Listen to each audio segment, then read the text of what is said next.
Welcome back, guys. This is our lecture on magnetism. It's a little bit of a longer lecture, so we're going to try our best to get through it as quickly as possible. All right, so we're going to start off with a description of magnetism and then go into what we think is the cause, and then we'll talk about some of the applications based on that newfound knowledge. All right, so I'm sure in the past you guys have played with magnets. You've had a magnet perhaps that had a red side and a blue side, in particular a north and its south pole.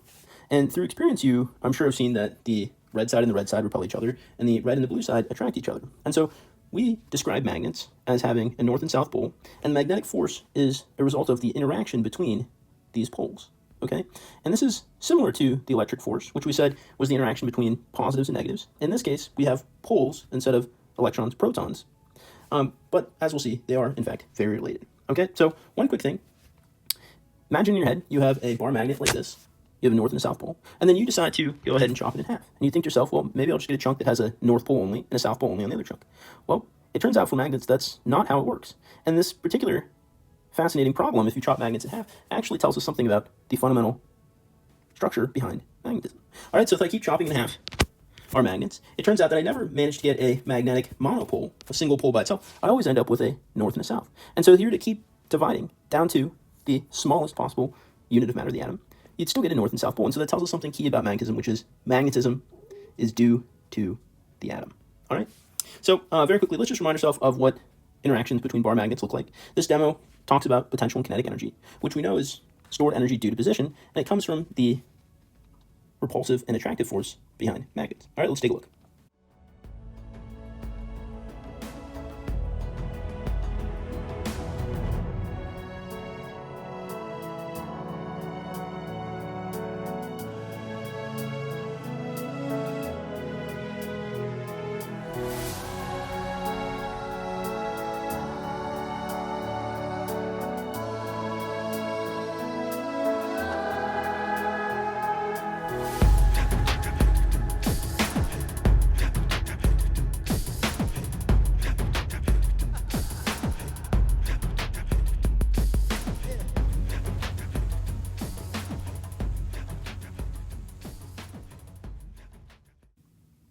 Okay, so we saw a good example of what bar magnets had to offer for us. We had repulsion, we have attraction. All right, we also saw that as a non-contact force. There's a good example of a magnet levitating, which is pretty cool. It follows, of course, like poles repel, opposite poles attract. And in particular, from a physics point of view, we've mentioned in the past how we use electric force fields or gravitational force fields to represent non-contact forces, while the magnetic force is done in the same way. It's a non-contact force. So we draw forces because the magnetic force is the interaction between poles, north pole and south poles. We draw arrows representing the direction that we go outwards from north poles and inwards towards south poles. Okay, so the direction that a north pole would be attracted if we had tiny little north poles near this bar magnet. All right, so outwards from positives, or outwards from north poles, excuse me, and inwards towards south poles. All right, this is how we describe the magnetic force. All right, let's practice that real quick. So on your screen, we're just going to go ahead and draw outwards from north, inwards towards south, and it should loop around the magnets. Try it for each scenario. Go for it.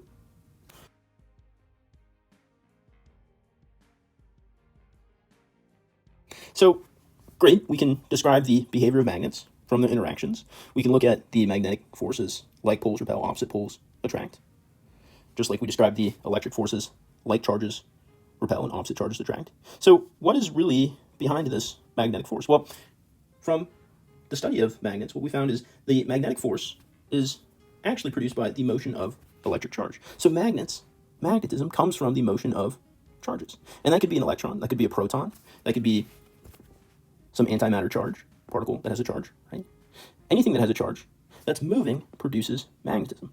All right, and so you think to yourself, well, what about those bar magnets we just talked about? There's nothing moving in them. There's no charge moving. There's no electricity in our bar magnet, is there? Well, not electricity per se, not the flow of electrons from one end to the other, but we do have electrons moving, and they orbit their atoms. In particular, we say that they have electrons that are spinning. And the spin of the electron gives us a north pole and a south pole. And it turns out that for objects that are magnets, we just have a whole lot of electrons that happen to be spinning in the same direction, right? Clockwise versus counterclockwise. And if they're all, say, in this case, clockwise, then we have an alignment of north and north, and our magnetic field, or magnetic force, doesn't cancel out. And for some atoms, their electrons will have different spins, different directions, clockwise, counterclockwise, and they'll cancel out. But for our magnetic devices or magnetic objects or bar magnets, they don't cancel out. In fact, we describe this way of getting a permanent magnet through talking about magnetic domains. And magnetic domains, are regions of atoms with the same orientation of electron spin. Okay, so say you have each one of these individual arrows is a bunch of atoms with their electrons are all moving clockwise.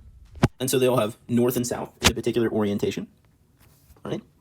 And so it turns out to just make a permanent magnet, all you have to do is place another magnet near it, right?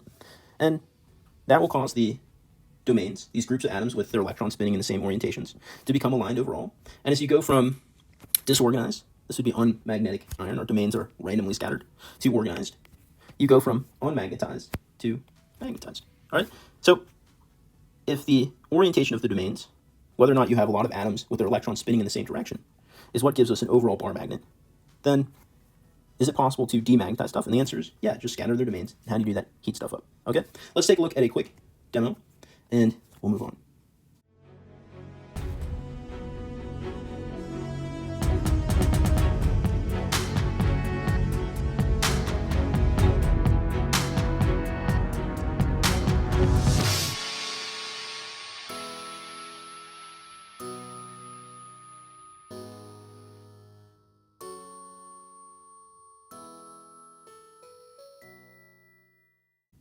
All right, so what we should have seen was the alignment of magnetic domains through the presence of another magnet. And all this is doing is taking clusters of atoms with their electrons spinning in the same orientation, clockwise or counterclockwise, and getting all of these different clusters of atoms within our bar magnet to align in the same direction. So let's practice that real quick. It says, redraw the magnetic domains of the bar magnet below to make it a permanent magnet. Well, notice how they're all scattered. Well, that's no good. We draw arrows outwards from north and towards south overall. So outwards to north would be out like this. Towards south would be like this, right? So we just draw arrows like this. If our permanent magnet has its domains, or iron has become magnetized, its domains aligned, right? But this idea that magnetism is the result of a moving electric charge is actually this incredibly powerful tool. And once we've had the discovery of the battery, and we're able to produce a continuous electric charge, we actually find an incredible discovery between magnetism and electric current, which is an electric current will produce a magnetic field. All right, this is something we're going to do in class, but let's just take a look at this in a demo. An electric current will produce a magnetic field, not just spinning electrons.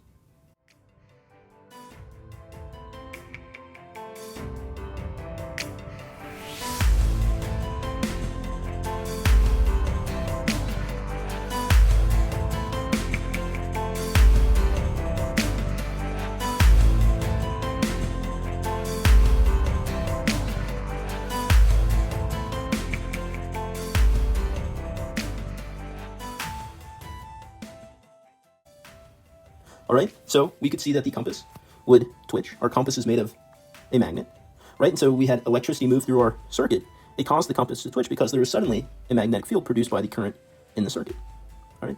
And it turns out that as you put current through a wire, well, the direction of the magnetic field, magnetic force that a magnet would experience anywhere near the wire can be predicted with something we call the right-hand rule, all right? So the right-hand rule works. You put your thumb in the direction that the electric current is moving, you wrap your fingers around the wire, and the direction that your fingers are wrapped is the direction of the magnetic field.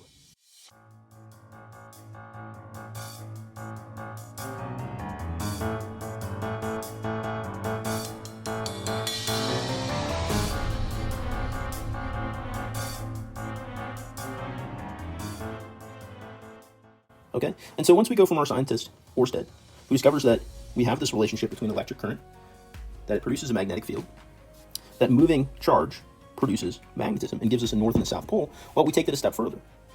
If we can use the right-hand rule and determine that our magnetic field curls around our wire, right? If our current is going this way, then it would curl like this. Well, what if you were to take the wire and put it into a loop instead? The magnetic field would still curl around the wire. And what if you put many, many loops next to each other? Well, it would still curl around, those magnetic field lines would still curl around the wires. And in fact, if you put more and more loops, the magnetic field overall would add up. And so after we have our friend Oersted, the scientist giving us the relationship between current and magnetic fields, we have experiments that lead to the creation of the first electromagnets.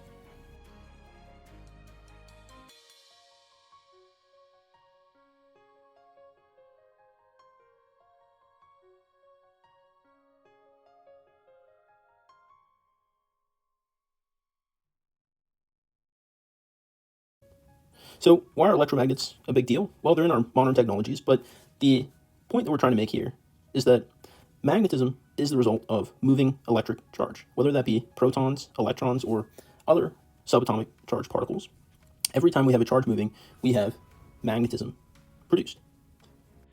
It just so happens that we live near a giant object that sends out charged particles all the time, and this is the sun. The sun sends out solar wind, and these particles are electrons, protons, and combinations of protons and neutrons that we call alpha particles that can damage DNA and disrupt our technology, and this happens in solar flares. And so the question is, how do we stay safe from these charged particles? The answer is that Earth is itself a giant magnet. In fact, we have our magnetic North Pole and our magnetic South Pole, and we think that this is the result of moving charge within our planet's core. In particular, the outer core is liquid, and as it rotates around the solid inner core, we have the movement of metal, which is carrying charge, and that gives us a overall magnetic field. And so the solar wind that comes off of the sun, not just solar flares, but all of the time, contains these alpha particles and these chunks of, or electrons and protons, and this is pretty dangerous because it can damage people's DNA, and it can cause you to become quite sick. And so the fact that our Earth is a giant magnet has worked to our benefit for a long time. The interesting thing is we also know that the magnetic field of the Earth is not stable, and in fact it flip-flops every 100,000 years or so, and we see evidence of the fact that our magnetic field right now is in the process of reversal. So sometime within the next 2,000 years, our magnetic field may be at the lowest point that it can be at, so just about zero, in which case expect severe sunburns and some extinctions, but life manages to survive every time, so we're not too worried. But this is something that is critical to life.